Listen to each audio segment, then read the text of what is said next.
Bom dia. Prazer imenso de poder compartilhar esse momento com vocês, aqui no Fórum da Undime.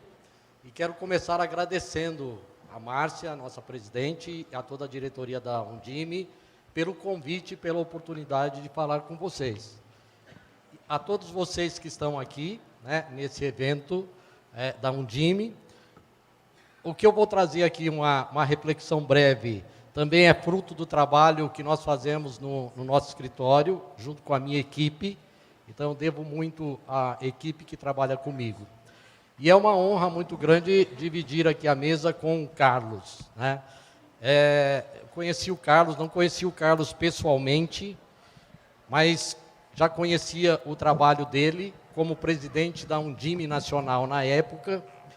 E em um dos fóruns da Undime São Paulo, como esse aqui, o Carlos veio fazer uma palestra já também sobre Fundeb, sobre aluno ano qualidade. E aí eu falei para a Ivelise, Ivelise, eu preciso conhecer o Carlos, no final você precisa me apresentar a ele, porque eu tenho muito que aprender com o Carlos. E no final da palestra, a Ivelise me apresentou, e a partir daí nos conhecemos, e hoje é uma honra eu dividir a mesa aqui com o Carlos, que é uma referência em educação no país, especialmente na questão do Fundeb. Ele sabe tudo, de cálculo, enfim, o Carlos é o craque do Fundeb. É um prazer imenso dividir a mesa aqui com você. Bem, nós vamos falar aqui, nos poucos minutos que temos, sobre políticas públicas educacionais, a legislação e a garantia da universalização do acesso e da qualidade do ensino. O passador está aqui. Acho que está ligado. Bem, gostaria de começar dizendo a vocês, não é a primeira vez que eu falo isso, porque eu já tive a oportunidade de várias vezes falar com vocês, de que o DME, ele precisa conhecer os fundamentos do direito educacional. Não apenas conhecer a questão pedagógica, mas aliar ao direito educacional. O DME precisa ser um especialista em direito educacional? Ele precisa ir fazer o curso de direito? Não, não é isso. Mas as bases são importantes. Por quê? Toda a ação pedagógica e administrativa de vocês e de toda a equipe estão assentadas em normas do direito. Parece que não, mas se nós pensarmos também a nossa vida, nós vamos ver que tudo está normatizado. Se eu posso sair daqui e ir até a portaria do hotel, é porque existe uma lei, que é a Constituição, que me garante a liberdade de ir e vir. Se nós estivéssemos aqui numa ditadura, talvez alguém nos barrasse na porta.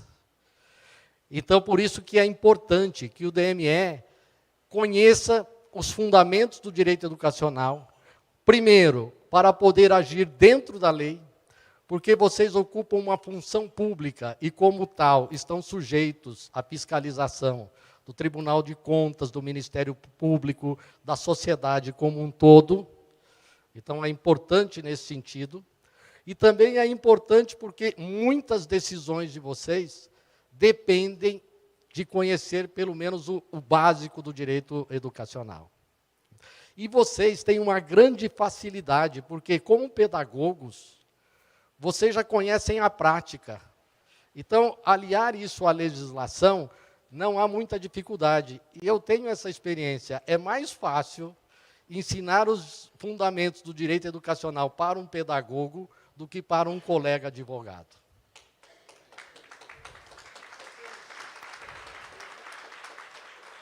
Por quê? Porque o colega advogado não tem vivência da sala de aula, talvez nunca entrou na escola só como estudante. E outra coisa, nos cursos de direito, não se aprende direito educacional. Há pouco tempo, eu e o Dr. Luiz, que é também da minha equipe, ficamos uma semana no município trabalhando direito educacional com a equipe gestora, diretores, etc.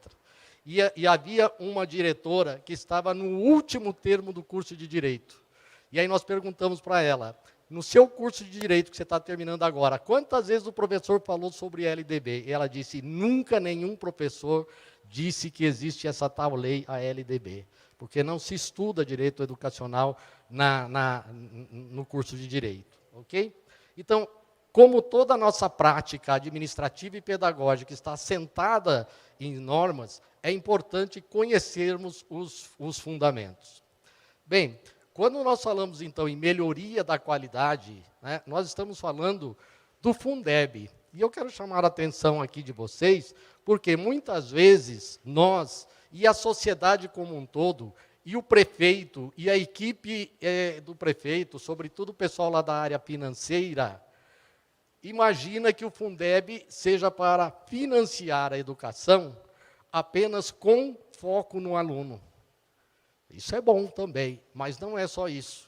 Então, colocar ar-condicionado na sala de aula, ótimo, e é necessário, sobretudo aqui, quem mora aqui no interior, eu também sou do interior, é hiperquente. Melhorar a merenda, tudo isso é muito importante, mas valorizar o professor é fundamental. E não é apenas um fundo de financiamento da educação, mas é o fundo de valorização dos profissionais do magistério. Então, não se esqueçam disso, que é para financiar a educação e para valorizar os profissionais do magistério. E como se faz isso? A lei também dá o caminho, é sobretudo por meio dos planos de carreira. E os planos de carreira não são invenção nossa, de quem milita na educação, de querermos ser diferentes dos outros servidores. Muitas vezes nós ouvimos isso, mas por que vocês querem ter um plano diferente dos outros servidores? Se vocês tiverem determinada vantagem, também precisa estender aos demais. Por que vocês querem ser diferentes? É porque a lei, a Constituição, nos tratou de forma especial.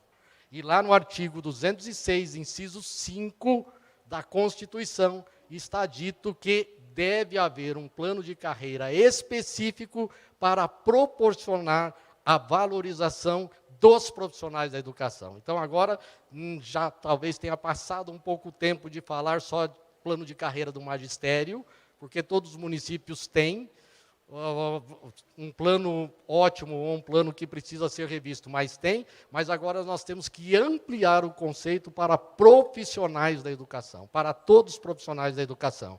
E, de fato, a Constituição, quando estabeleceu que todos os entes federados devem obrigatoriamente ter um plano de carreira, ela não tratou apenas dos profissionais do magistério, mas também dos profissionais da educação. Então, em direito, nós dizemos que essa norma que está na Constituição é uma norma programática. Por quê? Ela não tem aplicação imediata. Não é porque escreveram na Constituição que o plano de carreira do seu município foi criado, mas é uma norma programática, é um programa que deve ser assumido por todos os governos para elaborar o plano de carreira. Então, o plano de carreira é uma lei local do seu município ou do seu estado. Mas é obrigatório, porque é um mandamento constitucional, está na Constituição. Fazendo aqui um pequeno parênteses, né? Na verdade, as constituições, e aí nós vamos falar lá, primeira Carta Magna do João Sem Terra, depois da Constituição dos Estados Unidos, são constituições que nasceram para garantir a liberdade do indivíduo diante do poder que, na época, eram os reis absolutistas. Na verdade, para cercear o poder. Mas nós, aqui no Brasil, temos uma Constituição que não somente estabelece isso, e graças a Deus temos, porque se não fosse o Supremo nesses anos de governo, talvez nós não tivéssemos a liberdade de estarmos aqui falando hoje, talvez já estivéssemos de boca calada. Mas a nossa Constituição não é só isso, porque ela também caminhou para garantir os direitos sociais.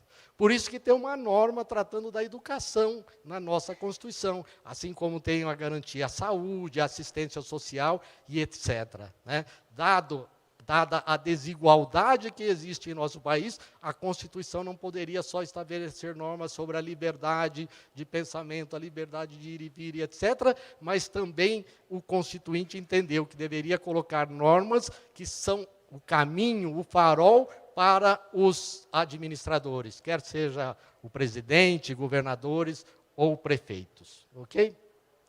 E algumas questões que eu vou colocar aqui rapidamente, que talvez para ajudar vocês lá quando trabalharem os planos de carreira, algumas dificuldades que às vezes dentro da própria administração são apontadas, às vezes pelo próprio jurídico da prefeitura. Primeiro é a questão da isonomia. Não pode, porque se o magistério tiver, ou os profissionais de educação tiveram determinada vantagem, isso tem que ser estendido para todos os servidores. Os outros servidores vão entrar na justiça e vai estender para todos eles. Vocês já ouviram falar isso? Então, isso é um mito que precisa ser derrubado. Não é verdade. Quando veio a Constituição em 1988, criou-se para os servidores públicos o Instituto da Isonomia, da Igualdade. Na redação original da Constituição, isso aconteceria de fato. Mas depois, isso foi alterado. A questão da isonomia, pela emenda constitucional 19 de 98, na época do governo Fernando Henrique, mudou o texto da Constituição.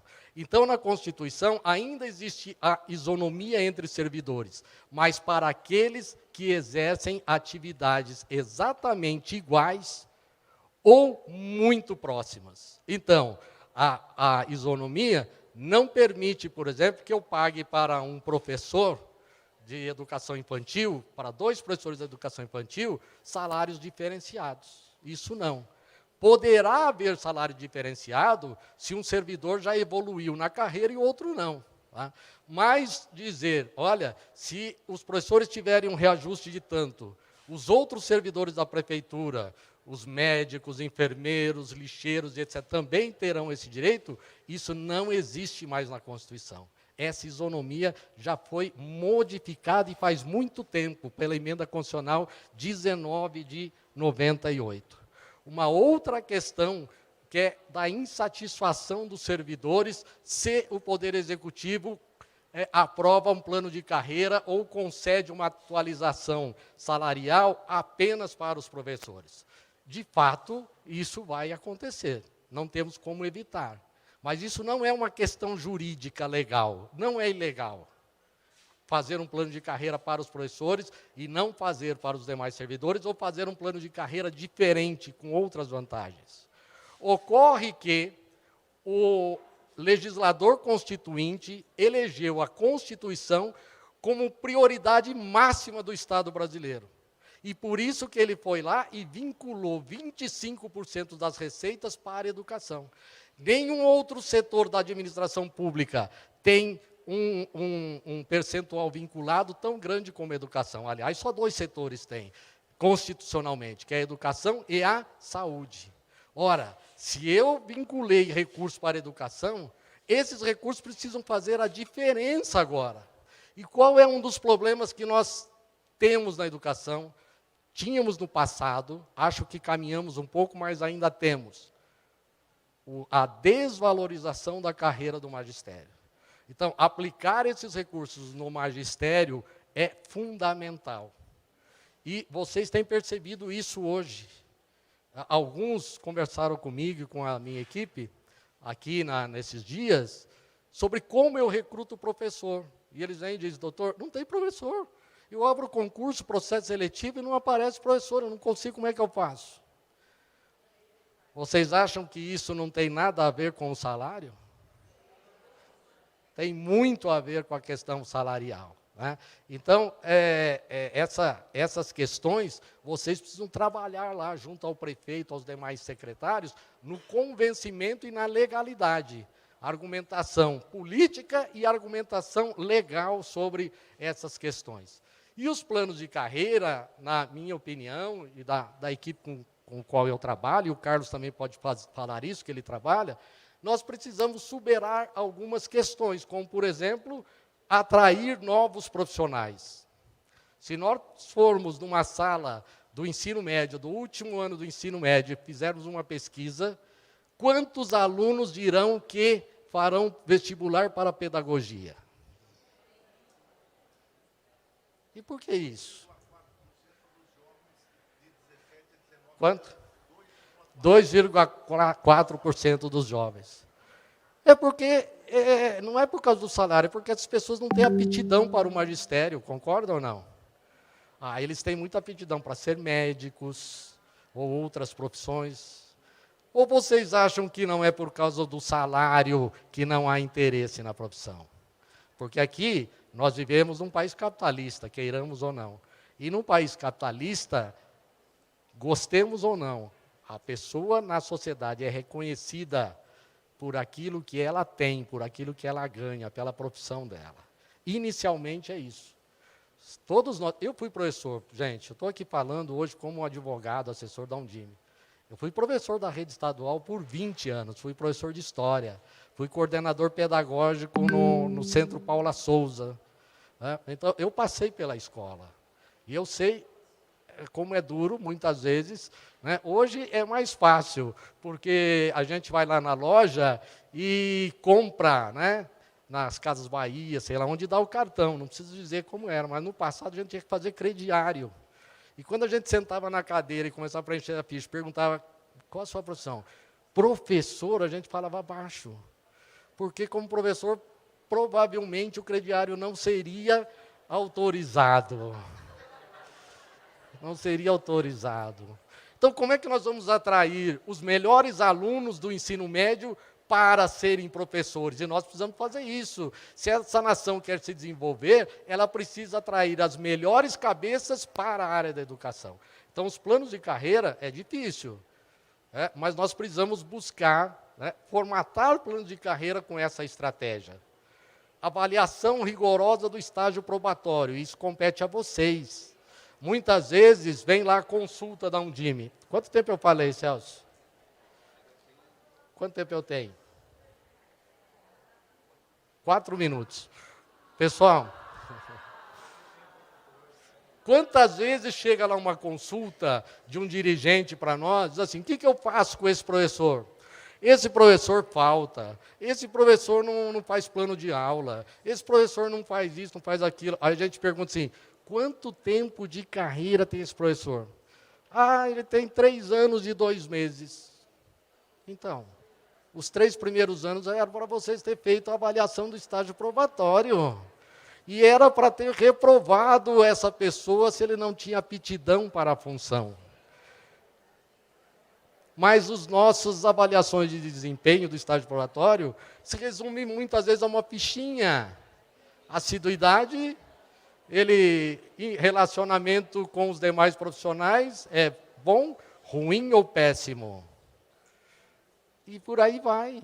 E nós temos uma avaliação de uma folha no final dos 3 anos. Nós já formatamos, aqui está o doutor Zé Roberto e a doutora Sarita, que são da minha equipe, para várias prefeituras, projetos de residência pedagógica. Isso já foi falado inúmeras vezes, mas nunca aconteceu. Residência pedagógica no plano de carreira é possível? Nós entendemos que sim. Como? A prefeitura vai ser, toda vez que fizer um concurso público e que admitir professores efetivos, o plano de carreira poderá prever que os professores mais experientes, mais comprometidos, fiquem afastados da sala de aula para serem tutores dos novos professores. Esses tutores vão acompanhar, durante os 3 anos do estágio probatório, esses professores. Não precisa ser um tutor por professor. Um tutor, por exemplo, pode dar conta de 5 professores novos. O que o tutor vai fazer? Vai preparar a aula junto com o professor. Ele vai orientar, vai dar bibliografia, ele vai ficar na sala de aula junto com o professor. Ele vai dizer para esse professor, olha, a aula que você deu ontem deveria ser assim, assim, assim. Hoje eu vou dar a aula e você vai assistir. Professor, mas isso fere a liberdade de cátedra do professor. Ninguém pode fazer isso dentro da sala de aula, ele é a autoridade máxima. Será? Isso está na LDB? Não. Procurem na LDB, não existe a expressão liberdade de cátedra. Embora diga que a educação, um dos princípios é o pluralismo de ideias. Mas esse pluralismo de ideias do professor não pode estar desvinculado do projeto político-pedagógico da escola. Ele tem liberdade de ensinar dentro do projeto político-pedagógico, dentro da linha que a escola ou o sistema adotou. E ele pode, sim, e deve ser acompanhado, orientado, primeiramente, mas também fiscalizado. Se vocês quiserem fazer a experiência, eu tenho certeza que isso vai frutificar na rede de vocês. E esse tutor poderá produzir um relatório, mês a mês, que vai depois subsidiar a comissão de avaliação do estágio probatório para aprovar ou não esse professor. Caso contrário, vocês vão continuar fazendo o concurso, que é uma outra questão que eu nem coloquei aqui, porque os concursos também nós precisamos tomar mais cuidado. E quando começa o planejamento do concurso? Lá na licitação. Porque normalmente nós contratamos uma empresa para fazer o concurso. Aí é comum vir um dirigente e falar assim, doutor, fizemos um concurso com a empresa tal, e tudo que eles perguntaram é completamente diferente da linha pedagógica que nós adotamos aqui. Então, é lá, quando você vai licitar no edital de licitação, já deve conter, olha, a bibliografia é essa. O programa que eu quero que a empresa aplique é esse. Né? Para vocês terem um certo controle na seleção, no concurso público. Né?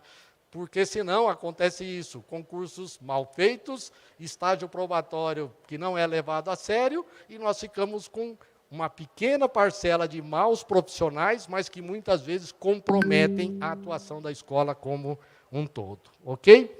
A avaliação de desempenho durante toda a vida funcional do servidor. O que muitas vezes nós temos proposto? Aquela avaliação com uma ficha talvez não seja o melhor caminho. Nós sabemos que aquilo não funciona direito. Mas, por exemplo, você pode fazer uma avaliação de desempenho e, inclusive, pagar uma gratificação pelo IDEB, por exemplo. Né, para as escolas que atingiram o IDEB. Então, nós temos alguns caminhos para usar o dinheiro do Fundeb, né, que é de valorização do magistério, de uma maneira que isso possa trazer resultados concretos para a rede. Ok? Bom, eu ia falar um pouquinho do piso, mas não vou falar porque estou aqui sem tempo para falar, tá certo? Mas o Carlos vai falar sobre o piso. Eu queria aqui, ainda, se você me dá mais 30 segundos, vou só pular aqui para dizer duas coisas. Primeiro, eu havia feito um histórico aqui do piso. Né? Por que nós temos o piso? Por quê? Porque esse ano houve esse questionamento, no meu entender, como advogado, absurdo, de que a lei do piso havia perdido a eficácia em face da aprovação do novo Fundeb. Né? E por que eu digo isso? Primeiro, porque o artigo 212-A da Constituição, vou até voltar aqui, porque o piso está no artigo 206. E o 206, esse inciso 8º do 206 fala do piso, foi inserido pela emenda que aprovou o primeiro Fundeb. E ela não foi alterada, é texto constitucional, ela não perdeu a eficácia, continua existindo, está na Constituição. A lei apenas normatizou, né, aquilo que está na Constituição. E agora, com a emenda do Fundeb, no artigo 212-A, também foi dito que lei disporá sobre o piso salarial profissional. E nós vimos até alguns profissionais de direito dizendo assim, perdeu a eficácia porque a lei está dizendo que disporá, então tem que vir uma outra lei, que é um absurdo, porque isso é uma técnica legislativa, porque nas leis sempre nós usamos o tempo verbal, né, que é o indicativo. E na técnica legislativa, eu escrevi ali, o texto das leis deve ser atemporal. Ou seja, mesmo posteriormente à sua publicação, a lei institucionaliza uma norma que sempre se refere ao tempo presente. Por isso, os verbos são redigidos de modo indicativo. Então, se veio a 212-A, que nem precisava, aliás, teria sido bom não colocar, porque não teria causado tanta celeuma, uma vez que lá no 206 já fala, mas como está dito aqui, a lei disporá significa que haverá uma lei dispondo sobre isso. Se a lei já existia, desnecessária a edição de uma nova lei. Ela já está dispondo. Então, isso é um argumento que não pode ser levado em conta. Essa é a primeira questão. E a segunda questão, porque acho que trouxe muito problema para todos nós, foi a posição do Ministério da Educação. Eu não preciso falar aqui do Ministério da Educação nesse governo, porque eu já ouvi aqui várias pessoas que passaram e disseram, não existe Ministério da Educação. Mas, nesse ano, o governo resolveu faturar politicamente com o piso e veio anunciando para a sociedade que ele, o presidente, concedeu 33, não sei quantos por cento, sem explicar como isso funciona. E fazendo benesse com chapéu alheio, porque não é a União que paga, é vocês. Só que lá atrás, isso já havia sido questionado, e o Supremo já havia dito aqui numa outra ação, uma ação que foi proposta lá, se eu não me engano, em 2016, que a previsão de mecanismo de atualização é uma consequência direta da existência do próprio piso. Não precisa ter ato e nem portaria nenhuma, porque a própria lei já fala de como deve ser o reajuste. Então, o Supremo já disse, não há necessidade de nenhum ato para atualização do piso. A lei já diz, o piso vai ser atualizado dessa forma, será em 1º de janeiro, ponto. O Ministério publica uma portaria, o próprio ministro Barroso disse, apenas para uniformizar a atualização, para que as pessoas em cada prefeitura, de repente, não façam uma conta diferente. É para uniformizar, mas sequer a necessidade de portaria. Mas o governo federal fez questão de publicar a portaria, insuflar os professores contra a administração, de certa forma, contra vocês, levando-os a entender que todos eles, independente de quanto ganhavam em 1º de janeiro, teriam direito aos 33%. E nós estamos vendo agora a greve, reivindicações e tudo mais. Então, também é papel de vocês explicar para eles e para a sociedade como, de fato, funciona o piso nacional, que eu agora passo para o Carlos, que certamente ele vai explicar. Ok? Gente, muito obrigado. Prazer imenso falar com vocês.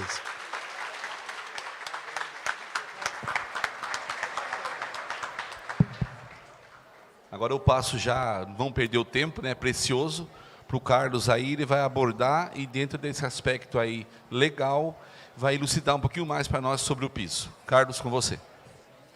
Bom dia. Hoje é 31 de março, meu bom dia é saudando a liberdade. Eu tenho ódio e eu tenho nojo à ditadura Ulisses Guimarães. César, obrigado pelo convite. Márcia, muito obrigado pelo convite. É um prazer sempre poder atender o convite da Undime de São Paulo. E dia corrido, cheguei aqui 1h30 da manhã, mas não poderia deixar de vir aqui, daqui a pouco ter que ir embora, mas é sempre muito bom participar de todos os eventos e todas as Undimes. São Paulo tem um carinho muito grande. Então, eu queria, em seu nome, cumprimentar toda a diretoria e agradecer ao convite. Queria dizer, André, que é bacana estar aqui. Geralmente a gente tem conversado muito, atuado muito à distância, e é bom estar aqui, ao seu lado, ao lado do César. Mas também, da mesma forma, queria fazer uma referência especial, que é um privilégio dividir esse espaço, esse momento com o Silvio. O Silvio é um cidadão causídico da área do direito, mas com um coração forte, pulsando pedagogia, pulsando o direito do estudante. Eu fico muito feliz quando nós temos a possibilidade de vermos advogados e todo o seu grupo de trabalho aqui, atuando em favor da educação, em favor do direito dos estudantes, e para assegurar o direito do estudante, o mecanismo é valorizar quem é profissional da educação. Parabéns por todo o trabalho que você e sua equipe fazem, parabéns por tudo que você também representa. E atendendo à demanda que o César outro dia me passou, eu preparei algumas reflexões, não sei se está na tela, para que a gente possa rapidamente conversar sobre algumas questões relacionadas ao momento atual, a partir do foco que é a observação aos marcos legais. E quando a gente tem essa possibilidade de analisar os marcos legais na área da educação, o objetivo central, o ponto central sempre vai ser garantir o direito do estudante, que nesse momento ele passa por uma questão bastante diferente, que ele passa por uma demanda bastante interessante e que determina a cada um de vocês que está à frente das secretarias de educação, nas equipes das secretarias de educação, uma nova postura de gestão. Por quê? Nós estamos sob efeito da emenda constitucional 108. E muitas vezes a gente está olhando para a emenda 108, né, Silvio? Está olhando, tornou o Fundeb permanente. Ótimo, show, legal, que bom. É um mecanismo que permitiu, esse mecanismo de financiamento da educação, de subvinculação, vincular é 25. Dentro dos 25, a gente tem um processo de subvinculação dos recursos da educação, e ele permitiu democratizar o acesso à educação brasileira. E agora, com o Fundeb permanente, a gente tem uma diferença importante, que é, até 2020, em relação a todo o dinheiro que estados e municípios colocavam no Fundeb, a União colocava 10%. Vai subir, vai para 23%. Isso é muito bom. Só que a emenda 108 não apenas torna o Fundeb permanente e aumenta o compromisso do governo federal. A emenda 108 também mexe com o órgão mais sensível da prefeitura, da maior parte das prefeituras que está aqui, que se chama bolso. Por que o bolso da prefeitura? Porque mexe com o ICMS. Todo mundo sabe que o ICMS é um imposto estadual. É da competência de arrecadação do governo do Estado. Mas quando a gente chega no artigo 158 da Constituição, está previsto que dentro de cada Estado deve-se criar uma regra que crie condições iguais para que o Estado possa repartir uma parte daquilo que ele arrecada de ICMS com as prefeituras. Pois bem, tanto no Fundeb permanente, em que agora até mesmo os municípios do Estado de São Paulo, que até hoje nunca receberam complementação da União, e a partir de agora podem receber, mas também na nova regra do ICMS, nós temos um desafio gigante para quem está na Secretaria de Educação. Porque tanto para acessar a complementação da União, a partir do ano que vem, por meio do valor aluno ano por resultado, como também para manter ou aumentar o ICMS da Prefeitura, a gente tem que garantir duas coisas essenciais: melhoria da aprendizagem e redução das desigualdades educacionais. Portanto, pela primeira vez na história da educação brasileira, nós temos uma reforma na gestão. Se a Base Nacional Comum Curricular é uma reforma dentro da sala de aula, e cuidado quem demorar para aprender isso e perceber isso. Se a Base Nacional de Formação Docente é uma reforma para que a gente possa ter professor preparado para que a sua prática pedagógica esteja também adequada para essa geração que está aí. Se a Base Nacional Comum do diretor da escola é um mecanismo para orientar o trabalho à frente da gestão das escolas, agora a gente tem a emenda 108 que provoca a necessidade de uma nova postura à frente das secretarias de educação. Educação é processo. Educação é diferente de qualquer outra coisa que a gente pode ver por aí no poder público. Educação assegura direito. E nós precisamos assegurar o direito dos estudantes brasileiros que, à medida, e no evento anterior da Undime eu trouxe uma reflexão para quem estava lá, pôde acompanhar, à medida que o tempo passa, muitos brasileiros vão saindo da escola. À medida que o tempo passa, os brasileiros não conseguem aprender, mesmo ficando na escola, o que tinham que aprender. Mas quem mais sai da escola? Quem aprende menos hoje no Brasil? Os pobres, os pretos, os deficientes, os indígenas, os quilombolas e os ribeirinhos. Nós precisamos garantir qualidade, mas simultaneamente precisamos equilibrar esta garantia de qualidade com equidade. E nesse contexto, acho que chegou o momento em que nós precisamos muito entender, e vou pegar carona no que o Silvio acabou de falar, que para garantir o direito do estudante, nós precisamos compreender a importância da valorização do profissional da educação. Professor não é robô, aluno não é máquina, não tem como programar e tirar resultado. Não é assim. Diferente do que muita gente pensa, não é assim. E talvez a pandemia nos trouxe a reflexão de uma nova realidade, por conta do uso das tecnologias, por conta da nova organização dos tempos, dos espaços e das relações, em que nós precisamos parar e pensar. O principal marco legal neste momento, na minha opinião, Silvio, na educação brasileira, é a emenda 108. Por quê? Ela quer garantir o direito do estudante. E se nós entendemos que para garantir o direito do estudante, nós também precisamos valorizar os profissionais de educação, precisamos aprender algumas coisas, porque no dia a dia da gestão, às vezes a gente começa a matar leão, e quanto mais mata leão, mais leão surge. Quanto mais varejo vocês fazem, mais varejo vai ter. Quanto mais briga de cozinheira vocês separam, mais diretores de escola vão levar a cozinheira para vocês separar a briga, ou não é assim? Nossa, achei que era só no resto do Brasil. E aí, gente, nesse momento, e o Silvio descreveu com perfeição o que aconteceu, com a história do anúncio da atualização do PIS de 33,24%, nesse momento eu também acho que é importante a gente compreender alguns marcos legais que diferenciam melancia de abóbora. E melancia e abóbora não são a mesma coisa, Tereza, mas não são mesmo. Luiz Miguel, que bom, eu vi que você estava em reunião, até não falei, vou dar bom dia para o Luiz Miguel, que vou atrapalhar ele em reunião lá. Que bom, e parabéns para vocês hoje terem o presidente da Audime Nacional do Estado de São Paulo, e que vem fazendo um grande trabalho. Parabéns para vocês. E parabéns por todo o trabalho que você faz. Mas, eu queria começar aqui essa nossa reflexão, bem rapidinho, sem estourar meu tempo, e conceituando duas coisas que são diferentes. Uma coisa é despesa com o pessoal no poder público.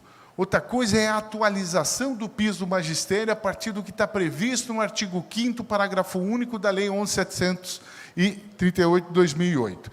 Quando eu falo de despesa com o pessoal, eu vou lá olhar o artigo 169 da Constituição, que fala o seguinte, olha, qualquer despesa de caráter permanente, pagar salário é despesa de caráter permanente ou é eventual? Permanente. Qualquer despesa de caráter permanente vai ter que obedecer regra definida numa lei complementar. Sabe qual lei complementar é essa? É a Lei 101 de 2000, a Lei de Responsabilidade Fiscal. E a Lei de Responsabilidade Fiscal, quando a gente chega no artigo 15, ela fala, olha, para você gerar ou assumir qualquer despesa de caráter permanente, você precisa respeitar o que está no artigo 16 e no artigo 17 da própria Lei de Responsabilidade Fiscal. Quando eu chego no artigo 16, e estou analisando, por exemplo, despesa com pessoal, eu vou ver que a Lei de Responsabilidade Fiscal determina para a educação e para todo mundo, a educação é continente, não é ilha, não está separado do restante da prefeitura, por exemplo, determina que um processo que resulte em aumento de despesa com pessoal, ele precisa de autorização do Poder Legislativo, não é por decreto. Precisa, mas no meu município faz por decreto. Já volta aqui, já antecipo, artigo 21 da Lei de Responsabilidade Fiscal. É nulo de pleno direito o ato que provoca aumento de despesa com o pessoal e não respeito que está lá no artigo 16. Pronto, acabou. Mas outro dia eu vi não vou falar o estado que fica chato, mas não é São Paulo. Eu vi uma Câmara de Vereadores alterar o artigo 37 da Constituição, mas tudo bem. Mas aí, faz parte, demorou, não deu tempo de amanhecer.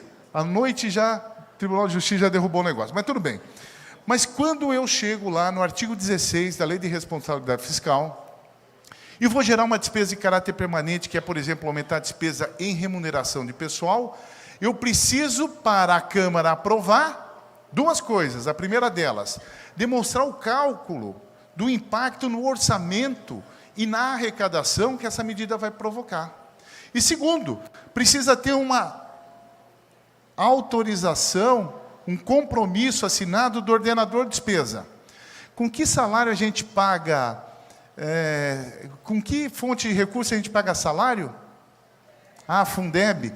Quem é o ordenador da conta do Fundeb, segundo a portaria número 2, portaria conjunta 218, da Secretaria de Tesouro Nacional e também do Ministério da Educação, quem é? Legal.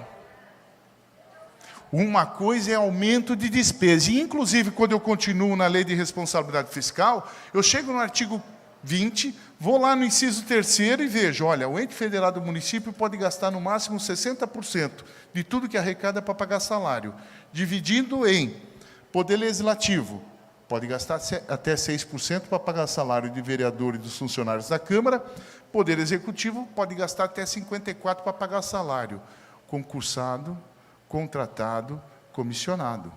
Mas quando eu chego no artigo 22 da Lei de Responsabilidade Fiscal, ela fala o seguinte, olha, você pode gastar 54, mas quando você atinge 95% desse teto máximo, o que equivale a 51,3% da receita total da prefeitura, da receita corrente líquida, você fica impedido de contratar, dar aumento, dar reajuste, fazer concurso, pagar hora extra, a não ser para motorista de ambulância e de transporte escolar, você não pode mais nada. Por que eu estou falando isso? Porque a gente está no Brasil discutindo a atualização do piso com a profundidade de um pires. Não dá, gente. Tem que ser um pouquinho mais. Eu costumo dizer, Silvio, que tenho percebido, nesse momento, eu e minha equipe estamos trabalhando em 34 redes municipais e 2 governos estaduais por essa conta do piso. Hoje, estamos em 34. E vou falar, respeito quem é de sindicato está aqui, eu já fui também. Gestores apanham desnecessariamente de sindicato. Eu também. Tenho uma saudade, quando dava na universidade, fazer greve, era tão bom. Mas, o que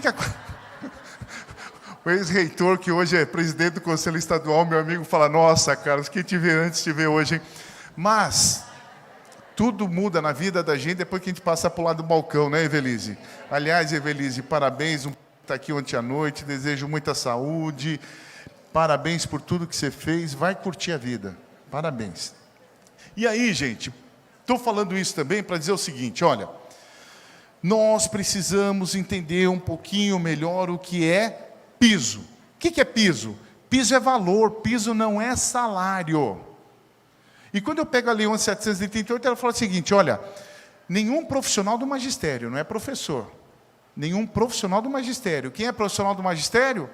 2 passos atrás e vamos ver quem é. Na Constituição está definido, na LDB está definido, na Lei 11.301, 2006, que concede regime privilegiado de aposentadoria para quem é professor, está definido, e na Lei do piso está definido. É ocupante de qualquer cargo que faça, desde que o concurso estabeleceu essa regra. Atividade pedagógica, e que tenha sido exigida formação pedagógica. Então, piso é para profissional do magistério. O que é piso? Ele não pode, o vencimento, o salário base do profissional do magistério não pode ser menor que o piso. A lei do piso fala isso. Mas quanto que vai ser, então, o salário de quem tem nível superior, já que o piso é para nível médio? Não sei. Quanto vai ser o salário do professor que já tem 15 anos? Não sei. Quanto vai ser o salário do professor que já cresceu numa estrutura de carreira que tenha promoção por merecimento, avaliação de desempenho, o que for? Não sei. Mas quem sabe? Cada município e cada estado olhando para o seu plano de carreira.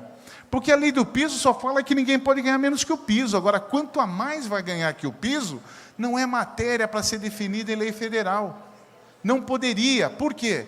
Porque iria ferir o artigo 18 da Constituição Federal, que estabelece autonomia entre os entes federados. Então, gente, uma coisa é o piso, outra coisa é a carreira.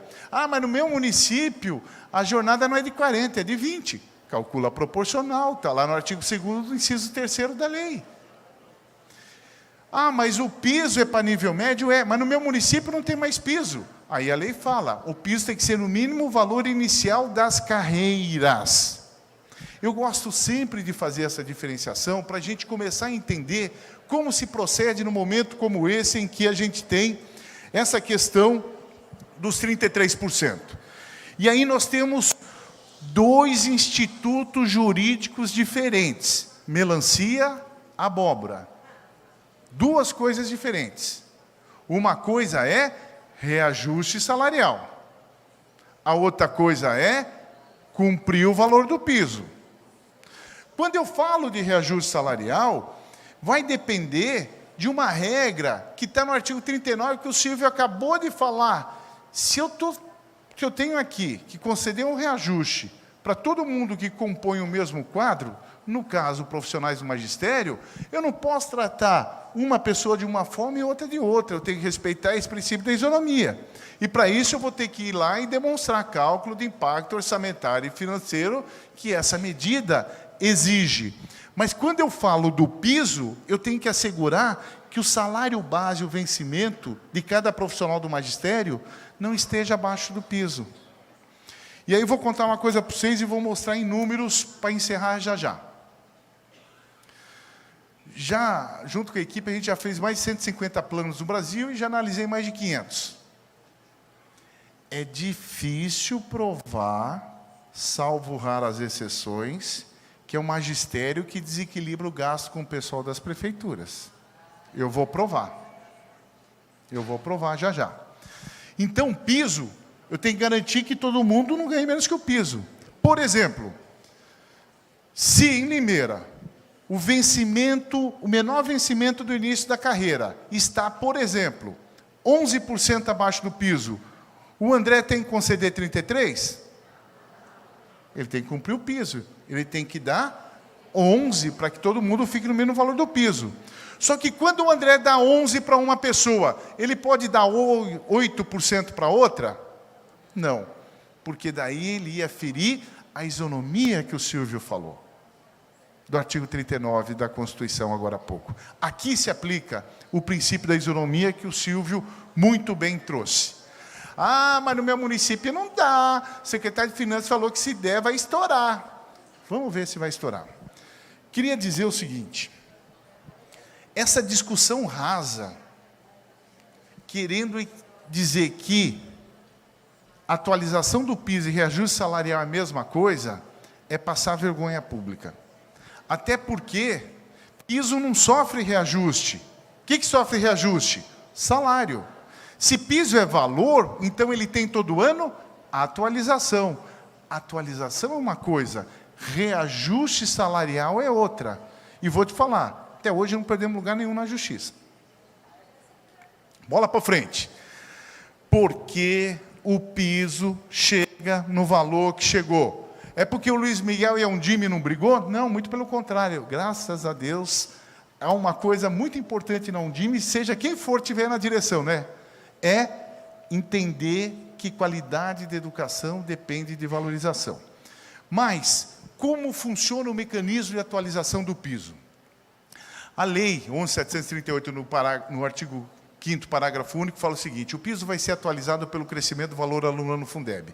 Aí vem um monte de gente falando um monte de bobeira, que o Silvio já contou e explicou bem, não vou nem retomar, mas o fato é o seguinte, outubro de 2009, eu era presidente da Undime Nacional, presidente do Conselho Nacional do Fundeb na época, e aí o piso era 950, ia virar o ano, e não era muito claro essa discussão sobre como se atualiza o piso.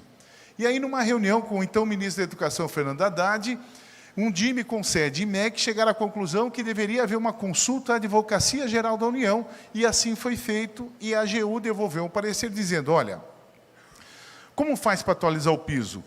Pega o que cresceu o valor aluno ano Fundeb nos 2 anos anteriores e aplica para atualizar o piso. Por isso que, deixa eu dar um pulo para frente, a hora que a gente pega, na linha de cima a gente tem o valor aluno ano Fundeb e na linha de baixo a gente tem um piso. Quanto cresceu de 2008 para 2009 o valor aluno ano Fundeb? Cresceu 7,86. Se o piso era 950 mais 7,86, o piso veio para 1.024. E assim nós estamos o tempo todo trabalhando com uma diferença.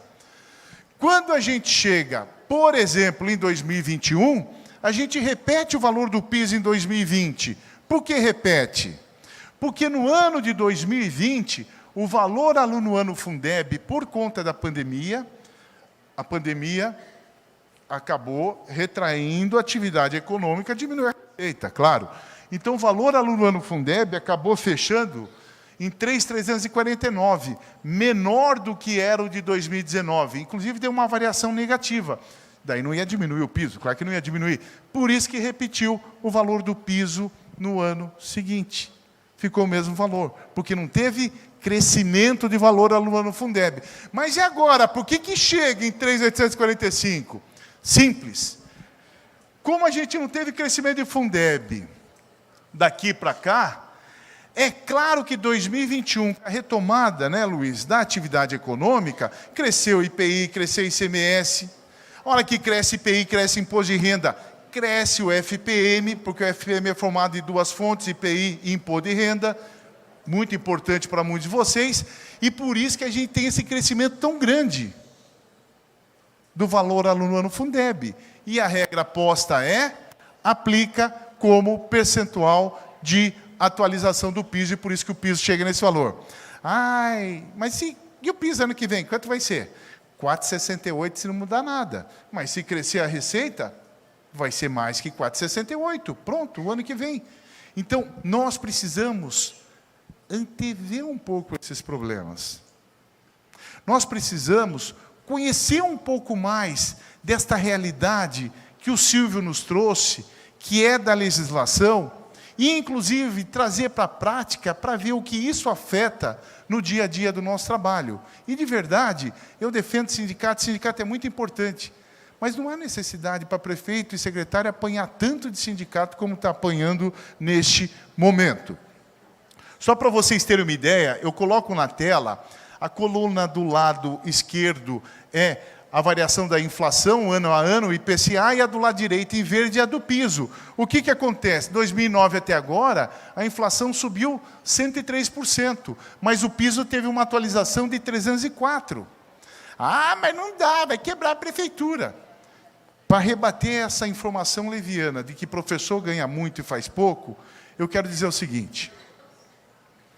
Quando você pega hoje e analisa o salário médio de qualquer profissional com nível superior, tirando o Deus com D minúsculo, que é médico, mas pega o advogado, pega o engenheiro, pega todo mundo, tá? Quando você pega todos os profissionais de nível médio, de nível superior, e compara a remuneração média deles com a remuneração média do magistério das redes públicas de educação básica no Brasil, são dados da PNAD, 2019, nós vamos ver que o professor ganha, em média, 78% do que os outros profissionais ganham. Eu só quero perguntar o seguinte, se não tiver professor na educação infantil, no terceiro ano do ensino fundamental, vai ter médico, vai ter engenheiro, vai ter advogado? Vamos qualificar essa discussão? E aí, como cumprir piso, carreira, hora atividade, como cumprir tudo? Não existe lei, não existe receita de bolo. Isso aqui são reflexões minhas próprias e eu estou encerrando, que eu sei que eu já estourei. Primeira coisa que eu quero falar é o seguinte. Não dá para a gente sentar com o sindicato e falar. Outro dia um prefeito lá do estado da região norte me ligou. Carlos, olha só. Eu fiz uma coisa boa aqui e acho que o sindicato agora vai ficar do meu lado. Eu falei, o que você fez, prefeito? Eu não dei 33. Eu falei, acho que nem precisava, a gente viu aquele dia. Se você tivesse dado 14, estava bom. Não, Carlos, eu fiz mais. Eu dei 38. Eu falei, parabéns, agora você pega a chave, vai lá e dá presente ao sindicato e vai para casa ser feliz, porque você não tem dinheiro para varrer a rua. Santa ignorância, com todo respeito, santa ignorância. Mas não dá para a gente falar se vai ou não vai cumprir 33 na conversa. Sabe qual é um grande problema? Eu demorei a perceber isso quando fui secretário. Sofri e apanhei muito. Sabe qual é um dos grandes problemas da gestão? A gente fala muito, planeja pouco e disciplina e coloca as coisas dentro dos marcos legais, menos ainda. Esse é o nosso problema. Só que a gente tem que lembrar que o Estado opera por meio da lei. O que eu faço na minha vida pessoal, familiar, nas minhas relações sociais, está lá. Aqui, eu tenho que fazer o que a lei manda fazer, da forma como a lei tem que fazer. E não dá para eu sentar com o sindicato e falar, eu não tenho receita. Ainda bem que sindicato é ruim de fazer conta no Brasil, senão todo mundo ia passar muita vergonha. Ainda bem. Olha só, gente.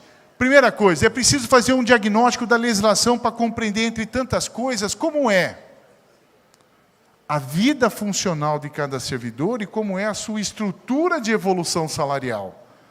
Porque dar 33%, por exemplo, numa tabela salarial, não significa que vai aumentar em 33%. Repercute na carreira do Luiz Miguel de uma forma, da Márcia de outra, da Evelise de outra. 33% é diferente para cada um. Então, primeiro eu tenho que conhecer a legislação. Depois eu preciso conhecer a estrutura da rede. Por quê?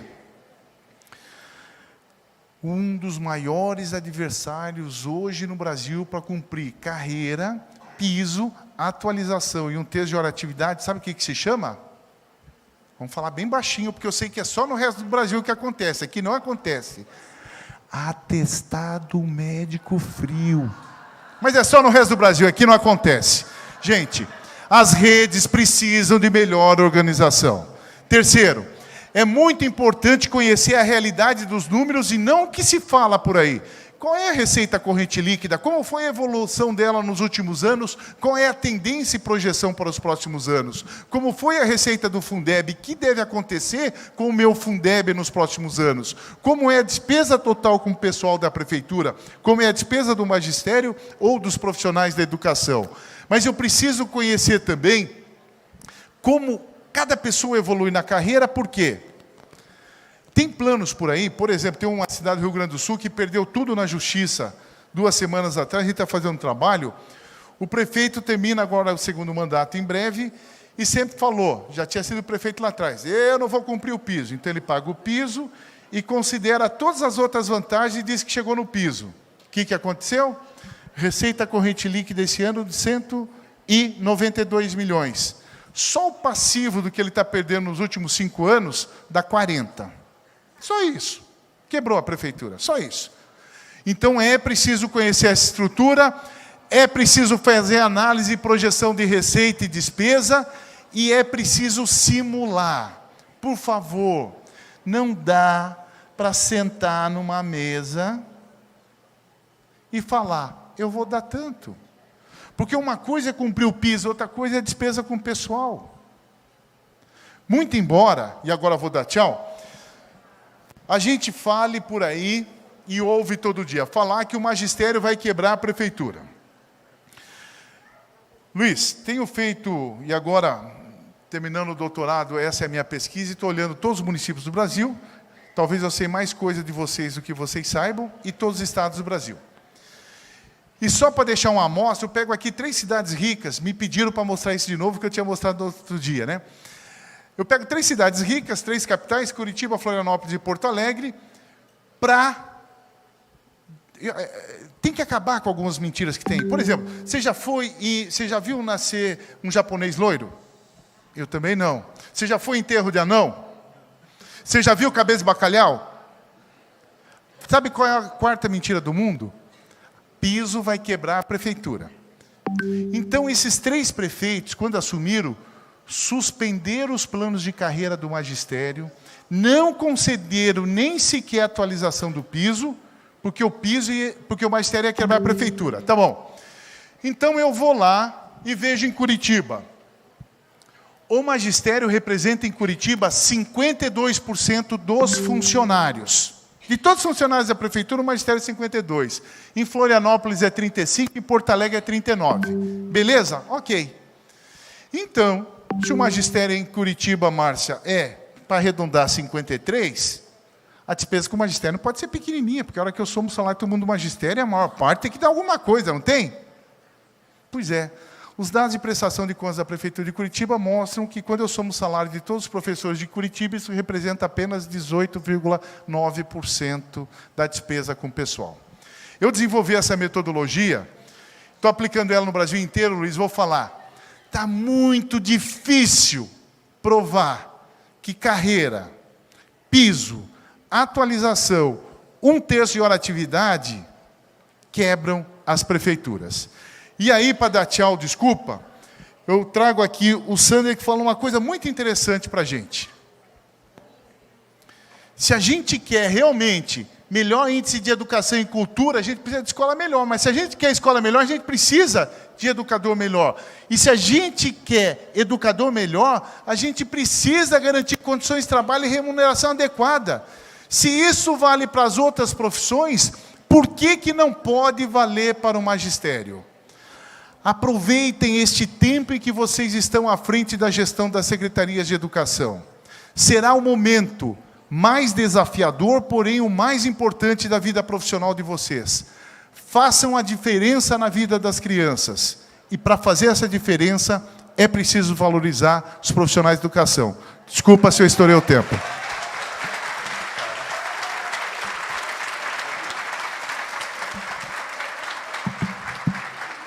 Eu acho que já saímos muito mais ricos e fortalecidos, né? Com uma visão aí de planejamento estratégico para ter um debate lá na ponta, nas nossas secretarias.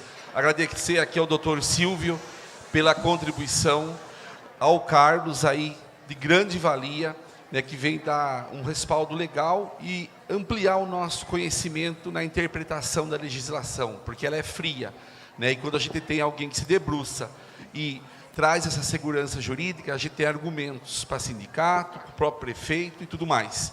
Então, nosso muito obrigado. Eu passo aqui para o André, dar o tchau dele aí, sem música, que o nosso tempo está estourado, né? Então, meu muito obrigado a todos pela atenção e a vocês de maneira muito especial. Obrigado. Só queria deixar um grande abraço a todos, agradecer ao Carlos. É sempre um prazer dividir mesa. Dr. Silvio, parceiro de Undime, agradecer ao Luiz e à Márcia. E desejar sucesso a todos vocês nas suas cidades, tá bom? Muito obrigado, um grande abraço a todos.